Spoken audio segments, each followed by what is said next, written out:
ನಮಸ್ಕಾರ. ಅಧ್ಯಾಯ 9. ಶಾರದೆಯಿಂದ ಉಮಾಮಹೇಶ್ವರರ ವ್ರತಾಚರಣೆ. ಸೋಮದೇವದತ್ತನ ಮಗಳು ಶಾರದೆಯು ತಾನೇಮದಿಂದಲೇ ಉಮಾಮಹೇಶ್ವರರ ಪೂಜಾ ಸೋಮವಾರ ಪ್ರದೋಷ ಕಾಲದಿ ಪ್ರಾರಂಭಿಸಿದ ವಿಧಿಯ ನೇನಂಬೆ. ನೇಮದಿಂದ ಮಾಡಿದ ಪೂಜಾ ಫಲದಿಂದ ಉಮಾ ಸೋಮ ದೇವದತ್ತನ ಮಗಳಿಗೆ ವರವನ್ನಿತ್ತಳು. ಕಮಲದತ್ತನು ಸ್ವಪ್ನದಲ್ಲಿ ಪುತ್ರ ಸಂತಾನ ಫಲವ ಕೊಟ್ಟನು. ಓಂಕಾರಮಯನಾದ ಸೃಷ್ಟಿ ಸ್ಥಿತಿ ಲಯ ಎಲ್ಲಕ್ಕೂ ಕಾರಣನಾದ ಕರ್ತೃವಾದ ಪರಶಿವನನ್ನು ಧ್ಯಾನಿಸಿ ಸೂತಮುನಿಗಳು ಶೌನಕಾದ್ಯರಿಗೆ ಶ್ರೀ ಉಮಾಮಹೇಶ್ವರ ವ್ರತ ಆಚರಿಸಿದ ಶಾರದೆಯ ವೃತ್ತಾಂತವನ್ನು ವಿವರಿಸಲು ಪ್ರಾರಂಭಿಸಿದರು. ಭರತ ಖಂಡದ ಉತ್ತರ ಭಾಗದಲ್ಲಿ ವನಸಿರಿಯಿಂದ ಕಂಗೊಳಿಪ ಕಾಶ್ಮೀರ ರಾಜ್ಯದ ಶ್ರೀನಗರ ರಾಜಧಾನಿಯಲ್ಲಿ ಸೋಮದೇವದತ್ತನೆಂಬ ಶೈವ ಬ್ರಾಹ್ಮಣನಿದ್ದನು. ಈತನು ಮಹಾಶಿವ ಭಕ್ತನಾಗಿದ್ದನು. ಪ್ರತಿದಿನ ಪ್ರಾತಃ ಕಾಲ ಶಿವಪೂಜೆ ಮಾಡಿ ಪ್ರಸಾದ ಸ್ವೀಕರಿಸಿ ತನ್ನ ದಿನನಿತ್ಯದ ಕಾರ್ಯಗಳನ್ನು ಮಾಡುವುದು ಸೋಮದೇವದತ್ತನ ದಿನಚರಿಯಾಗಿತ್ತು. ಹೀಗಿರುತ್ತಿರಲು ಇವನಿಗೆ ಒಂದು ಹೆಣ್ಣು ಮಗು ಹುಟ್ಟಿತು. ಆಕೆಗೆ ಶಾರದೆ ಎಂದು ನಾಮಕರಣ ಮಾಡಿದ್ದನು. ಹೆಸರಿಗೆ ತಕ್ಕ ಹಾಗೆ ಶಾರದೆಯು ವಿದ್ಯೆಯಲ್ಲಿಯೂ ಲಲಿತ ಕಲೆಗಳಲ್ಲಿಯೂ ಸಿದ್ಧಹಸ್ತಳಾಗಿ ಬೆಳೆದಿದ್ದಳು. ವಿದ್ಯಾದಿ ದೇವತೆಯೇ ಈ ಶಾರದೆ ಏನೋ ಅನ್ನುವ ಹಾಗೆ ರೂಪ ಗುಣ ವಿದ್ಯೆಗಳಲ್ಲಿ ಅದ್ವಿತೀಯಳಾಗಿದ್ದಳು. ತಂದೆಯ ಹಾಗೆಯೇ ಈಕೆಯು ಶಿವಪೂಜಾ ಶಿವಪಂಚಾಕ್ಷರ ಮಂತ್ರ ಧ್ಯಾನಾಸಕ್ತಳಾಗಿದ್ದಳು. ಪ್ರಾಪ್ತ ವಯಸ್ಸಿಗೆ ಬರಲು ಕಾಶಿ ಪಂಡಿತರಾದ ಶಿವರಾಮ್ ಭಟ್ಟರಲ್ಲಿ ಶಿಷ್ಯನಾಗಿ ವೇದಾಧ್ಯಯನ ವ್ಯಾಕರಣ ಛಂದಸ್ಸು ಪಂಚಾಂಗ ಜ್ಯೋತಿಷ್ಯಶಾಸ್ತ್ರ ಅಭ್ಯಾಸ ಮಾಡಿದ ಮಾತಾ ಪಿತರಿಲ್ಲದ ಕಮಲದತ್ತನಿಗೆ ಕನ್ಯಾದಾನ ಮಾಡಿ ಮದುವೆಯ ಕಾರ್ಯ ಮುಗಿಸಿದರು. ಅಳಿಯ ಅನಾಥನಾಗಿದ್ದರಿಂದಲೂ ತಮಗೆ ಏಕೈಕ ಮಗಳಿದ್ದು ವೃದ್ಧಾಪ್ಯದಲ್ಲಿ ಸಹಾಯವಾಗಲೆಂದು ತಮ್ಮ ಪುರೋಹಿತ್ಯ ಮುಂದುವರಿಸಲು ಅನುಕೂಲವಾಗಲೆಂದು ಅಳಿಯನಾದ ಕಮಲದತ್ತನನ್ನು ಮನೆಯಲ್ಲಿಯೇ ಇಟ್ಟುಕೊಂಡಿದ್ದನು. ಶ್ರಾವಣ ಮಾಸದ ಒಂದು ದಿನ ಶಿವಪೂಜೆಗೆ ಪತ್ರಿ ಪುಷ್ಪ ಹಾಗೂ ಶಿವಲಿಂಗ ಮಾಡಲು ಹುತ್ತದ ಮಣ್ಣು ತರಲು ಊರ ಮುಂದಿನ ಗೋಮಾಳಕ್ಕೆ ಹೋಗಿದ್ದನು. ಅಂದು ಜಿಟಿ ಜಿಟಿ ಮಳೆ ಸುರಿಯುತ್ತಿತ್ತು. ಲಘು ಬಗೆಯಿಂದ ಬಿಲ್ವಪತ್ರಿ ಹೂವು ಬಿಡಿಸಿಕೊಂಡು ಇನ್ನೇನು ಶಿವಲಿಂಗಕ್ಕೆ ಬೇಕಾದ ಹುತ್ತದ ಮಣ್ಣಿಗಾಗಿ ಕೈ ಹಾಕಲು ಹುತ್ತದೊಳಗಿನಿಂದ ವಿಷಸರ್ಪ ಬಂದು ಬಲವಾಗಿ ಬಲಗೈಗೆ ಕಚ್ಚಿತು. ಬೇಗ ಮನೆ ಸೇರಿ ಒಳ್ಳೆಯ ಚಿಕಿತ್ಸೆ ಮಾಡಿಸಿದರಾಯಿತು ಎಂದು ಪತ್ರಿ ಪುಷ್ಪ ಮಣ್ಣಿನೊಂದಿಗೆ ಮನೆ ಸೇರುವಷ್ಟರಲ್ಲಿ ವಿಷವು ಶರೀರವನ್ನೆಲ್ಲ ವ್ಯಾಪಿಸಿತ್ತು. ಚಿಕಿತ್ಸೆ ಫಲಕಾರಿಯಾಗದೆ ಕಮಲದತ್ತನು ಅಸುನೀಗಿದನು. ಆನಂದ ಸಾಗರದಂತಿದ್ದ ಸೋಮದೇವದತ್ತನ ಮನೆ ಮಸಣದಂತಾಯಿತು. ಚಿಕ್ಕ ವಯಸ್ಸಿನಲ್ಲಿ ನಕ್ಕು ನಲಿದು ಪತಿಯೊಂದಿಗೆ ಮುತ್ತೈದೆಯಾಗಿ ಬಾಳಬೇಕಾದ ಮಗಳು ಶಾರದಾ ವಿಧವೆಯಾಗಿ ಮೂಲೆ ಹಿಡಿದು ಕೂಡುವಂತಾಯಿತು. ಶಾರದೆಯ ಕನಸಿನ ಸಿರಿಸೌಧ ಪತಿಯ ಸಾವಿನಿಂದ ಸುಟ್ಟು ಬೂದಿಯಾಯಿತು. ಅಕಟಕಟ, ಹೇ ಶಿವನೇ, ಅದಾವ ಜನ್ಮದಲ್ಲಿ ನನ್ನ ಮಗಳ ಯಾವ ಮುತ್ತೈದೆಯ ಮಾಂಗಲ್ಯಕ್ಕೆ ಧಕ್ಕೆ ತಂದಿರಬೇಕು? ಈ ಜನ್ಮದಲ್ಲಿ ಇಷ್ಟು ಬೇಗನೆ ವೈಧವ್ಯಕ್ಕೆ ಕಾರಣವೇನು ಎಂದು ದುಃಖಿಸುತ್ತಾ ವಿಧಿಯನ್ನು ಅದೆಷ್ಟು ಬಗೆಯಿಂದ ದೂಷಿಸಿ ಪ್ರಲಾಪಿಸಿದನು. ವಿಧಿ ನಿಯಮ ತಪ್ಪಿಸುವವರಾರು? ಹಣೆ ಬರಹವನ್ನು ಹರಿಹರರಿಂದಲೂ ಬದಲಿಸಲಾಗದು ಅನ್ನುವ ಈ ನುಡಿಯ ಮರ್ಮ ತಿಳಿದು ತೀರಿಕೊಂಡ ಅಳಿಯನ ಶವ ಸಂಸ್ಕಾರ ಮಾಡಿ ಮುಗಿಸಿದನು. ಮಗಳಾದ ಶಾರದೆಯು ಪತಿಯ ಚಿತೆಯಲ್ಲಿ ಹಾರಿ ಪ್ರಾಣತ್ಯಾಗ ಮಾಡಲು ಮುಂದಾದಾಗ ತಂದೆಯು ತಡೆದು, ಮಗಳೇ, ವೃತ ಪ್ರಾಣತ್ಯಾಗದಿಂದ ಮತ್ತೆ ಪಾಪ ಬಂದೊದಗಿ ಮುಂದಿನ ಜನ್ಮದಲ್ಲಿಯೂ ಸುಖ ನೆಮ್ಮದಿ ಸಿಗದ ಹಾಗೆ ಮಾಡಿಕೊಳ್ಳುವಿ.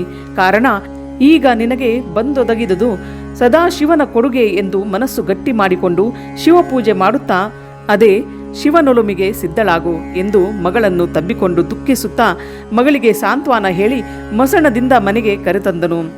ಚಿಕ್ಕವಳಾದ ನೀನೇ ನನ್ನೆದರು ಅಸುನೀಗಿದರೆ ನಾನು ಯಾರ ಸಲುವಾಗಿ ಜೀವಿಸಲಿ? ಈ ಬಾಳು ಈ ಜೀವನ ಯಾರಿಗೆ ಬೇಕು? ಮಗು ಎಲ್ಲದಕ್ಕೂ ಶಿವನೇ ಕಾರಣ. ಆದ್ದರಿಂದ ಆ ದಯಾಘನನಾದ ಪರಶಿವನನ್ನೇ ಮೊರೆ ಹೊಕ್ಕು ನಮ್ಮ ಜೀವಿತವನ್ನು ಕಳೆಯೋಣ ಎಂದು ಹೇಳಿದನು. ನಂತರ ಶಾರದೆಯು ತಂದೆ ಹೇಳಿದ ಮಾತು ದಿಟವೆಂದು ನಂಬಿ ಶಿವಪೂಜೆಯಲ್ಲಿ ಶಿವಧ್ಯಾನದಲ್ಲಿ ಶಿವನಾಮ ಭಜನೆಯಲ್ಲಿ ದಿನದ ಹೆಚ್ಚಿನ ಸಮಯವನ್ನು ಕಳೆಯುತ್ತಿದ್ದಳು. ಗೌರಿ ಶಂಕರನೇ ತನ್ನ ಬಾಳಿನ ದೈವವೆಂದು ತಿಳಿದು ನಗರದ ಚಂದ್ರಮೌಳೀಶ್ವರ ದೇವಸ್ಥಾನದಲ್ಲಿಯ ಈಶ್ವರ ಮೂರ್ತಿಯನ್ನು ಪೂಜಿಸಿ ಶಿವಧ್ಯಾನ ಮಾಡಿ ನೈವೇದ್ಯ ಮಾಡಿದ ಪ್ರಸಾದದೊಂದಿಗೆ ಮನೆಗೆ ಮರಳುತ್ತಿದ್ದಳು. ಹೀಗಿರುತ್ತಿರಲು ಅಶ್ವಯುಜ ಮಾಸದಲ್ಲಿ ಶ್ರೀ ಮಹಾಶಕ್ತಿಯಾದ ದೇವಿ ಪುರಾಣ ಪ್ರಾರಂಭವಾಗಿತ್ತು. ಈ ಸಮಾರಂಭಕ್ಕೆ ವಯೋವೃದ್ಧರು ಜ್ಞಾನವೃದ್ಧರು ಮಹಾತಪಸ್ವಿಗಳು ಆಗಿದ್ದ ನೈಧ್ರುವ ಶಿವಯೋಗಿಗಳು ತಮ್ಮ ಶಿಷ್ಯರೊಂದಿಗೆ ಹಳ್ಳಿಗಳಿಗೆ 1 ರಾತ್ರಿ ಪಟ್ಟಣಗಳಿಗೆ 5 ರಾತ್ರಿ ಉಳಿಯುತ್ತಾ ಜನರಿಗೆ ಧರ್ಮದ ಬಗ್ಗೆ ಶಿವ ಲಿಂಗ ಜಂಗಮ ಪ್ರಸಾದ ಪಾದೋದಕ ಭಸ್ಮ ವಿಭೂತಿ ಅಭಿಷೇಕ, ರುದ್ರ ಘೋಷಗಳ ಬಗೆಗೆ ಪ್ರವಚನ ಮಾಡುತ್ತಾ ಮುಗ್ಧ ಜನರನ್ನು ಎಚ್ಚರಿಸುತ್ತಾ ಕಾಶ್ಮೀರದ ರಾಜಧಾನಿ ಶ್ರೀನಗರಕ್ಕೆ ಬಂದು ವಿಷಯ ಜನರಿಂದ ಸೋಮದೇವದತ್ತನ ಮನೆಗೂ ಮುಟ್ಟಿತು. ತಂದೆಯು ಮಗಳಿಗೆ, ಹೇ ಶಾರದಾ, ಮಹಾ ತಪಸ್ವಿಗಳು, ಭೂತ ವರ್ತಮಾನ ಭವಿಷ್ಯ ಬಲ್ಲವರಾದ ನೈದ್ರುವ ಶಿವಯೋಗಿಗಳು ಚಂದ್ರಮೌಳೀಶ್ವರ ದೇವಸ್ಥಾನದ ಉಮಾಮಹೇಶ್ವರ ಕಲ್ಯಾಣ ಮಂಟಪದಲ್ಲಿ ಇಳಿದುಕೊಂಡಿದ್ದಾರಂತೆ. ಕಾರಣ ಅವರ ದರ್ಶನ ಆಶೀರ್ವಾದ ಪಡೆದು ಬರೋಣ ಎಂದು ಹೇಳಿದರು. ತಂದೆಯ ಮಾತು ವೇದವಾಣಿ ಎಂದು ತಿಳಿದು ಶಿವಯೋಗಿಗಳ ದರ್ಶನಕ್ಕೆ ಹೋದಾಗ ಪಾದಪೂಜೆ ಮಾಡಿ ಅವರಿಂದ ಆಶೀರ್ವಾದ ಪಡೆಯೋಣವೆಂದು ತುಂಬಿದ ಕೊಡದ ನೀರು, ಭಸ್ಮ, ಕುಂಕುಮ, ಹೂಪತ್ರಿಗಳನ್ನು ಅಣಿ ಮಾಡಿಕೊಂಡಳು. ತಂದೆಯು ನೈದ್ರುವ ಶಿವಯೋಗಿಗಳ ಒಂದು ಮಾಲೆ ಹಣ್ಣು ಕಾಯಿಗಳನ್ನು ತೆಗೆದುಕೊಂಡು ಶಿವಯೋಗಿಗಳು ತಂಗಿದ ಚಂದ್ರಮೌಳೀಶ್ವರ ದೇವಸ್ಥಾನದ ಕಡೆಗೆ ನಡೆದರು. ಜನಸಾಗರದ ಮಧ್ಯ ಇವರು ಸೇರಿ ಪಾದಪೂಜೆಗಾಗಿ ಸಾಲಿನಲ್ಲಿ ನಿಂತರು. ನೈದ್ರುವ ಶಿವಯೋಗಿಗಳು ಕಣ್ಣು ಮುಚ್ಚಿಕೊಂಡು ಕೈಯಲ್ಲಿ ಜಪಮಾಲೆ ಹಿಡಿದು ಬಾಯಿಯಲ್ಲಿ ಶಿವನಾಮ ಜಪಿಸುತ್ತಾ ಆಸನದಲ್ಲಿ ಕೂತಿದ್ದರು. ಪಾದಪೂಜೆ ಮಾಡಿದ ಪಾದಕ್ಕೆ ನಮಿಸಿದವರಿಗೆಲ್ಲ ಆಶೀರ್ವದಿಸುತ್ತಿದ್ದರು. ಸರತಿ ಬಂದಾಗ ಸೋಮದೇವದತ್ತನು ಯೋಗಿಗಳ ಕೊರಳಿಗೆ ಮಾಲೆ ಹಾಕಿ ಹಣ್ಣು ಕಾಯಿಯ ತಾಟು ಹಿಡಿದು ಆಶೀರ್ವಾದಕ್ಕಾಗಿ ಕಾಯ್ದು ನಿಂತರು. ಮಗಳು ಮುಗ್ಧ ಶಾರದೆ ಬಗ್ಗಿ ಪಾದಪೂಜೆ ಮಾಡಿ ಹಣೆ ಹಚ್ಚಿ ನಮಸ್ಕರಿಸಿದಾಗ ಅವಳ ದುಃಖದ ಕಣ್ಣೀರಿನ ಹನಿಗಳು ಪಾದಗಳ ಮೇಲೆ ಬೀಳಲು ಯೋಗಿಗಳು ತಟ್ಟನೆ ತಲೆ ಸವರಿ, ಮಗು ಏಳು, ದೀರ್ಘ ಸುಮಂಗಲೆ ಆಗಿ ಇಷ್ಟ ಪುತ್ರರನ್ನು ಪಡೆದು ಸತಿಪತಿ ಕೂಡಿ ಶಿವ ಸಾಯುಜ್ಯ ಹೊಂದಿರಿ ಎಂದು ಆಶೀರ್ವಾದ ಮಾಡಿದರು. ಕೂಡಿದ ಜನಸಮೂಹ ಅವಕ್ಕಾದರು. ತಂದೆಯು, ಪೂಜ್ಯರೇ, ನನ್ನ ಮಗಳು ವಿಧವೆಯು. ಕಳೆದ ಶ್ರಾವಣ ಮಾಸದಲ್ಲಿ ಇವಳ ಪತಿಯು ಸರ್ಪ ಕಚ್ಚಿ ಶಿವಲೋಕ ಸೇರಿದನು ಎಂದು ಹೇಳಿದನು. ಆಗ ಹೀಗೇನು, ಇದು ಉಮಾಮಹೇಶ್ವರರ ಲೀಲೆಯು. ಮಗಳೇ, ಚಿಂತಿಸಬೇಡ, ಖಿನ್ನ ಮನಸ್ಕಳಾಗಬೇಡ.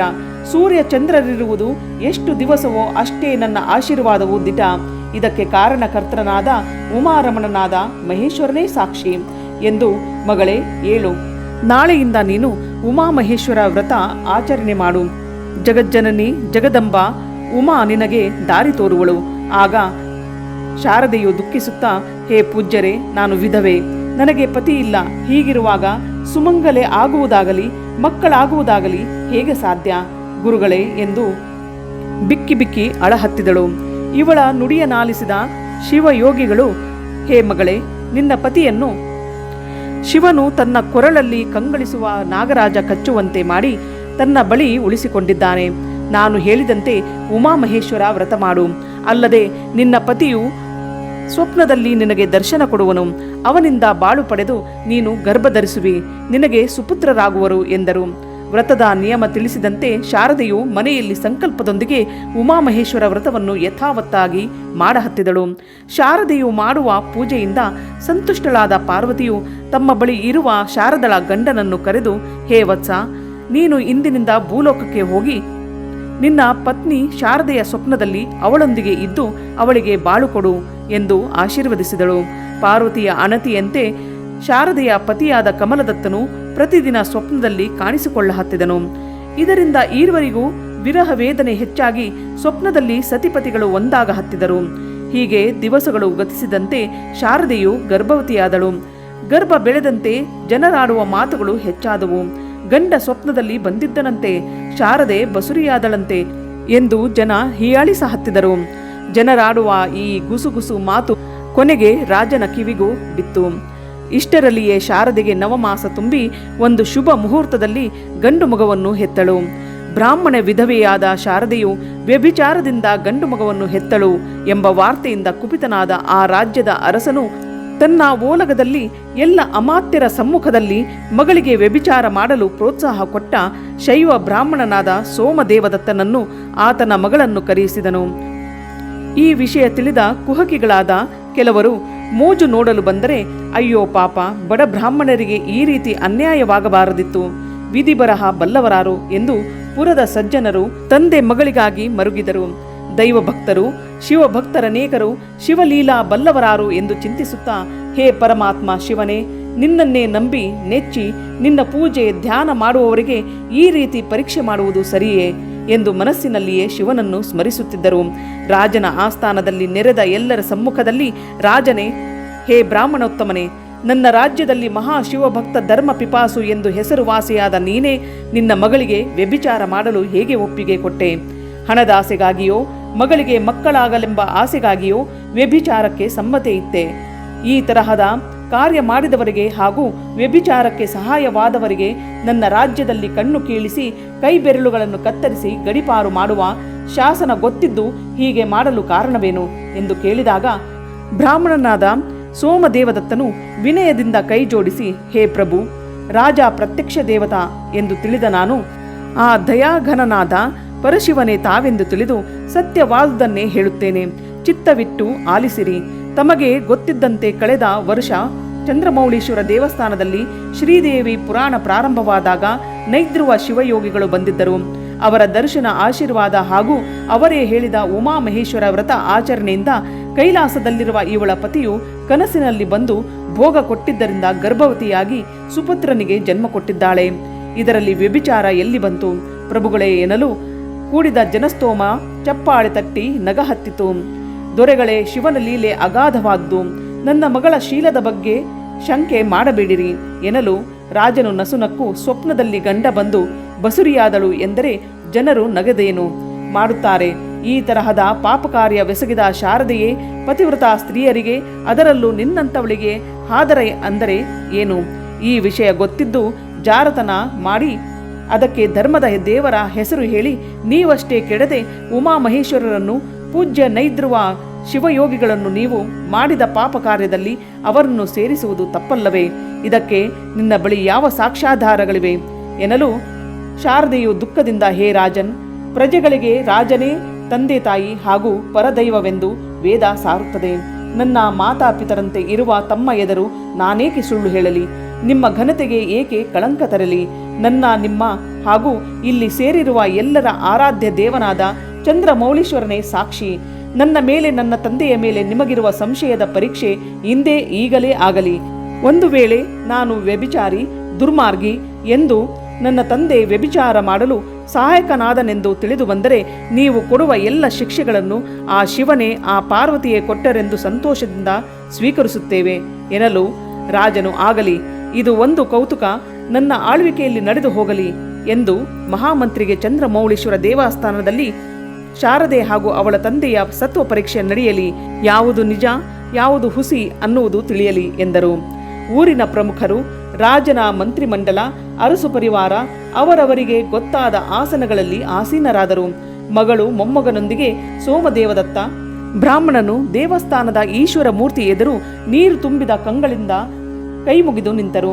ಶಾರದೆಯು ಚಂದ್ರಮೌಳೀಶ್ವರನನ್ನು ಪೂಜಿಸಿ ಕೈಮುಗಿದು, ದೇವ, ನೀ ದಯಪಾಲಿಸು. ಹೇ ದೇವ, ನಿನ್ನ ಲೀಲೆ ಅಪಾರ. ದೇವ, ಜನಕೊದಗಿದ ಸಂಶಯ ನೀಗಿಸು. ದೇವಸ್ಥಾನದ ನಿರ್ದೋಷಿ ಎಂದು ದೇವ ನೀ ನಿರ್ಧರಿಸು. ಬಂದು ದೇವ, ನಿನ್ನ ಲೀಲೆಯು ಮೆರೆಯಲಿ ಇಂದು.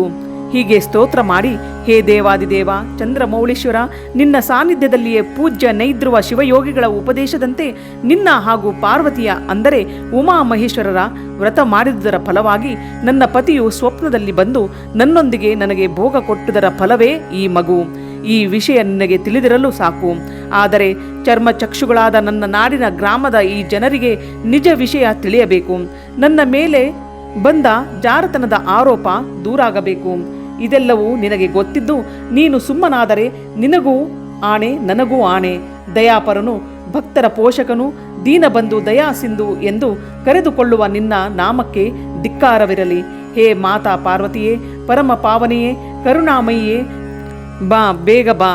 ನಿನ್ನ ಕಂದನಿಗೆ ಬಂದೊದಗಿದ ಈ ಶಂಕೆಯನ್ನು ಕಳೆಯ ಬಾ. ಶಾರದೆ, ಪರಿಶುದ್ಧಳೆಂದು ಸಾರು ಬಾ. ಇದೋ ಬಾರದೆ ಇದ್ದರೆ ನನ್ನಾಣೆ, ನಾನು ಮಾಡಿದ ಉಮಾಮಹೇಶ್ವರರ ಮೇಲೆ ಆಣೆ, ಉಪದೇಶಿಸಿದ ಪೂಜ್ಯ ನೈದ್ರುವ ಶಿವಯೋಗಿಗಳ ಪಾದದಾಣೆ ಎಂದು ಅಳುತ್ತಾ ಹಣೆ ಹಣೆ ಬಡಿದುಕೊಳ್ಳ ಹತ್ತಲು ಭವ್ಯವಾದ ಶಿವಾಲಯವೇ ನಡುಗಿದಂತಾಗಿ ದೇವಸ್ಥಾನದ ಗಂಟೆ, ಜಾಗಟೆ, ಶಂಖ, ನಗಾರಿ, ಕಹಳೆಗಳು ತಂತಾನೆ ಢಣ್ ಢಣ್ ಝಣ್ ಝಣ್ ಭಂ ಭಂ ಢಂ ಢಂ ಎಂದು ಓಂಕಾರನಾದವನ್ನು ಕಹಳೆ ಮಾಡಹತ್ತಿದವು. ಗರ್ಭಗುಡಿಯಿಂದ ಸಿಡಿಲಿನ ಗರ್ಜನೆ ಕೇಳಿಸಿತು. ದೇದೀಪ್ಯಮಾನವಾದ ಪ್ರಕಾಶ ಗರ್ಭಗುಡಿಯಿಂದ ಹೊರಚಿಮ್ಮಿತು. ಆಗ ಅಶರೀರವಾಣಿಯಾಯಿತು. ಎಲೆ ರಾಜ, ಈ ಶಾರದೆಯು ಮಹಾಪತಿವ್ರತೆಯು ಹಾಗೂ ನನ್ನ ಪರಮ ಭಕ್ತಳು. ಅವಳು ಆಚರಿಸುವ ವ್ರತದ ಪ್ರಭಾವಕ್ಕೆ ಒಲಿದು ಕೈಲಾಸದಲ್ಲಿದ್ದು ಇವಳ ಪತಿಯನ್ನು ಭೂಲೋಕಕ್ಕೆ ನಾನೇ ಸ್ವಪ್ನದಲ್ಲಿ ನಿನ್ನ ಹೆಂಡತಿಯೊಂದಿಗೆ ಇದ್ದು ಬರಲು ಹೇಳಿದ್ದೆ. ಆತನಿಂದಲೇ ಗರ್ಭಧರಿಸಿ ಸುಪುತ್ರನನ್ನು ಹೆತ್ತಿದ್ದಾಳೆ. ನೈದ್ರುವ ಶಿವಯೋಗಿಗಳ ಆಶೀರ್ವಾದವು ಇವಳಿಗೆ ಇದೆ. ನೈದ್ರುವ ಶಿವಯೋಗಿಗಳ ಆಶೀರ್ವಾದದಂತೆ ಇವಳು ನಿತ್ಯ ಸುಮಂಗಲಿಯು. ಇನ್ನು ಮುಂದೆ ಯಾರಾದರೂ ಕುಹಕಿಗಳು ಶಾರದೆ ಹಾಗೂ ಸೋಮದೇವದತ್ತರ ಬಗ್ಗೆ ಇಲ್ಲ ಸಲ್ಲದ ಅಪವಾದ ಹೊರಿಸಿದರೆ, ಇವರ ಇರುವಿಕೆಯ ಬಗ್ಗೆ ಶಂಕೆ ತಾಳಿದರೆ ಕಣ್ಣು ಕೈ ನಾಲಿಗೆಗಳು ಕಳಚಿ ಬೀಳುತ್ತವೆ ಎಂದು ನುಡಿಯಿತು. ನಂತರ ಹೇ ಮಗಳೇ, ಕೆಲವು ದಿವಸ ಭೂಲೋಕದಲ್ಲಿದ್ದು ಪೂಜ್ಯ ನೈದ್ರುವ ಶಿವಯೋಗಿಗಳು ನಿನಗೆ ಉಪದೇಶಿಸಿದ ಉಮಾಮಹೇಶ್ವರ ವ್ರತ ಆಚರಣೆ ಮಾಡು. ಅಲ್ಲದೆ ಅದರ ಮಹಿಮೆಯನ್ನು ಜಗಕ್ಕೆ ತಿಳಿಸು. ವ್ರತಾಚರಣೆ ವಿಧಾನವನ್ನು ಲೋಕ ಕಲ್ಯಾಣಕ್ಕಾಗಿ ತಿಳಿಸಿಕೊಡು ಎಂದು ಅಶರೀರವಾಣಿಯಾಯಿತು. ಶಲಾಕೆ ಮಚ್ಚುಗಳನ್ನು ಹಿಡಿದು ಕಣ್ಣು ಕೀಳಲು ಕೈ ಕತ್ತರಿಸಲು ಬಂದಿದ್ದ ಪಾತಕಿಗಳ ಕೈಯಲ್ಲಿಯ ಆಯುಧಗಳು ಸರ್ಪಗಳಾಗಿ ಕೈಗೆ ಸುತ್ತಿಕೊಂಡವು. ರಾಜನು ಧರಿಸಿದ ಕಿರೀಟ ಗಿರ್ರನೆ ತಿರುಗಿತು. ಮಂತ್ರಿಗಳು ಕುಳಿತ ಕುರ್ಚಿಗಳ ಕಾಲುಗಳು ನಡುಗಿದವು. ಭಯಭೀತರಾದ ಜನರು ಶಿವ ಶಿವ ಹರ ಹರ ಮಹಾದೇವ ಎಂದು ಜಯಕಾರ ಮಾಡಿದರು. ಪಾತಕಿಗಳು ಶಾರದೆಯ ಕಾಲಿಗೆ ಬಿದ್ದು, ಕಾಪಾಡು ತಾಯಿ, ನಮ್ಮ ಅಪರಾಧ ಕ್ಷಮಿಸಿಬಿಡು ಎಂದು ಬೇಡಿಕೊಂಡರು. ರಾಜ ಹಾಗೂ ಮಂತ್ರಿಗಳು ವಿನಯದಿಂದ ಕೈ ಮುಗಿದು, ಶಾರದಾ ತಾಯಿಯೇ, ನಮ್ಮಿಂದ ತಪ್ಪಾಗಿದೆ, ಅರಿಯದೆ ಮಾಡಿದ ತಪ್ಪನ್ನು ಕ್ಷಮಿಸಿ ಉದ್ಧಾರ ಮಾಡು ತಾಯಿ ಎಂದು ಉಚ್ಚರಿಸಿದರು. ನೆರೆದಿದ್ದ ಅಪಾರ ಜನಸ್ತೋಮ ಶಾರದಾ ಮಾತೆಯ ಪೂಜೆಗೆ ಜಯವಾಗಲಿ, ಉಮಾಮಹೇಶ್ವರರಿಗೆ ನಮೋ ನಮಃ, ಪಾರ್ವತೀಪತಿ ಶಿವ ಹರ ಹರ ಮಹಾದೇವ ಎಂದು ಜಯಕಾರ ಮಾಡಿದರು. ನಂತರ ಅರಸು ದಂಪತಿಗಳು ಶಾರದೆಯಿಂದ ಉಮಾಮಹೇಶ್ವರ ವ್ರತ ಆಚರಣೆಯ ನಿಯಮವನ್ನು ತಿಳಿದುಕೊಂಡು ಭಕ್ತಿಯಿಂದ ಉಮಾಮಹೇಶ್ವರ ಪೂಜಾ ಆಚರಿಸಿ ಸುಖ ಶಾಂತಿ ನೆಮ್ಮದಿ ಆಯುಷ್ಯ ಆರೋಗ್ಯ ಪಡೆದು ಬಹುದಿವಸ ರಾಜ್ಯವಾಳಿ ಕೊನೆಗೆ ಶಿವಗಣ ಪದವಿ ಹೊಂದಿದರು. ಪೂಜ್ಯ ನೈದ್ರುವ ಶಿವಯೋಗಿಗಳ ಆಶೀರ್ವಾದದಂತೆ ಶಾರದೆಯು ಪ್ರತಿದಿನ ರಾತ್ರಿ ಸ್ವಪ್ನದಲ್ಲಿ ತನ್ನ ಪತಿಯಾದ ಕಮಲದತ್ತನೊಡನೆ ಸಂಸಾರ ನಡೆಸಿ ಇಹದಲ್ಲಿ ಸುಖವನ್ನು, ಪರದಲ್ಲಿ ಶಿವನ ಕೃಪೆಯಿಂದ ಕೈಲಾಸ ಸೇರಿ ತನ್ನ ಪತಿಯನ್ನು ಕೂಡಿಕೊಂಡು ನೈಜ ಅಮರ ಪದವಿಯನ್ನು ಹೊಂದಿದಳು. 9ನೇ ಅಧ್ಯಾಯ ಮುಗಿದುದು.